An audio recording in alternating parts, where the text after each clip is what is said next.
You think you're afraid of the consequences, but what really scares you is being stuck between two paths, frozen, overthinking, circling outcomes that haven't happened. Fear grows in hesitation. It multiplies in silence.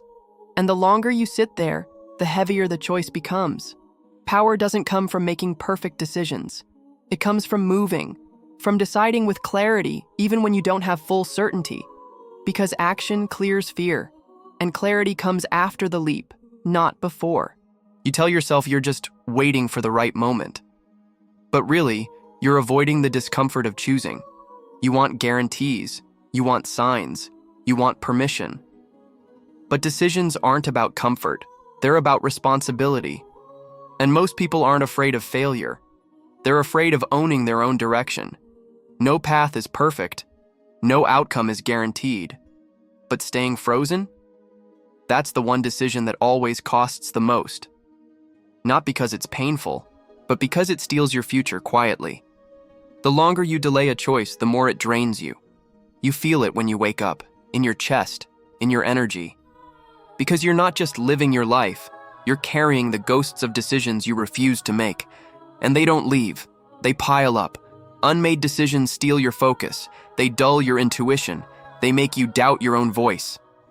The solution isn't to think harder, it's to decide. Because momentum heals, and motion builds courage faster than waiting ever will.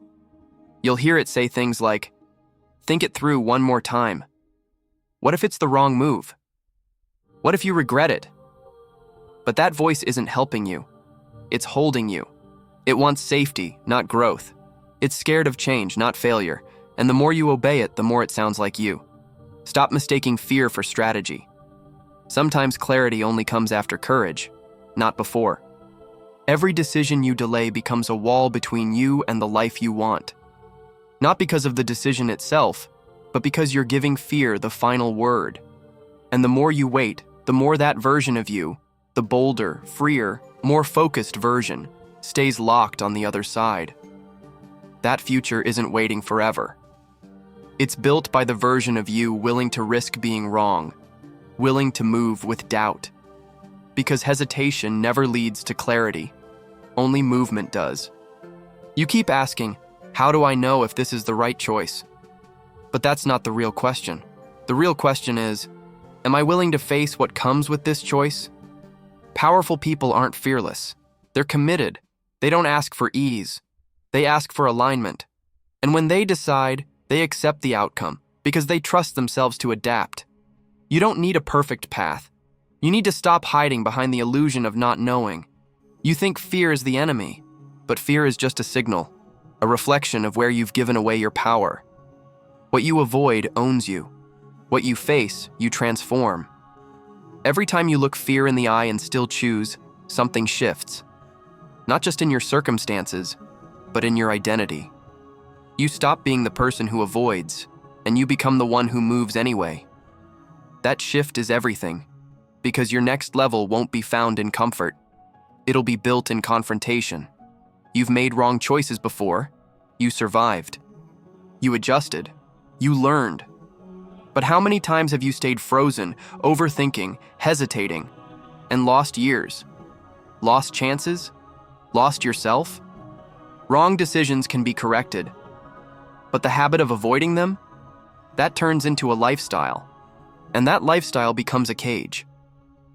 Freedom isn't about always choosing right. It's about becoming someone who always chooses. You can sit with a decision for weeks, journal about it, talk circles around it. But true clarity doesn't come from thinking. It comes from doing. You don't discover truth by staring at two doors. You discover it by walking through one and learning who you become on the other side. That's where confidence is built. Not in knowing everything, but in trusting you'll handle whatever comes. Waiting feels safe. But only movement reveals who you really are. Most people feel fear and interpret it as a red light. If I'm scared, it must be wrong. But fear isn't always danger. Sometimes it's signal. Sometimes it's expansion. Sometimes it's your comfort zone cracking. Not every fear is meant to stop you. Some fears are meant to guide you toward growth, toward truth, toward your next version. The question isn't, do I feel fear? It's, what is this fear asking me to sharpen? Readiness is a myth. Nobody ever feels 100% certain before a real decision. But what you can feel is alignment, honesty, a quiet internal yes, even if your hands are still shaking. Stop waiting to be fearless. Start listening to what feels true. Because truth doesn't always feel safe, but it always feels solid. And that's what you need. Not more comfort, more clarity of self. Fear convinces you that waiting keeps you safe. But delay has a price. Missed timing, lost momentum, fractured confidence. Every time you freeze, you send yourself the message, I don't trust me yet. And that becomes your new baseline. Courage isn't the absence of fear. It's moving in spite of it. It's choosing to believe that progress, even if messy, is always more powerful than perfection that never begins. There's a version of you on the other side of this choice. Clearer, freer, louder, more alive. But you can't meet them by thinking harder. You have to move. You have to decide that fear won't be your ceiling, that doubt won't define your future, that this moment, right now, is where the cycle ends. Not because the fear vanished, but because you're finally tired of waiting. You won't know everything. You might still feel unsure. But if it's aligned with who you're becoming, if it pulls you forward more than it holds you back, that's enough. Stop waiting for certainty. Start acting from courage. Because fear loses its power the second you choose anyway. And once you decide, the future begins to move with you.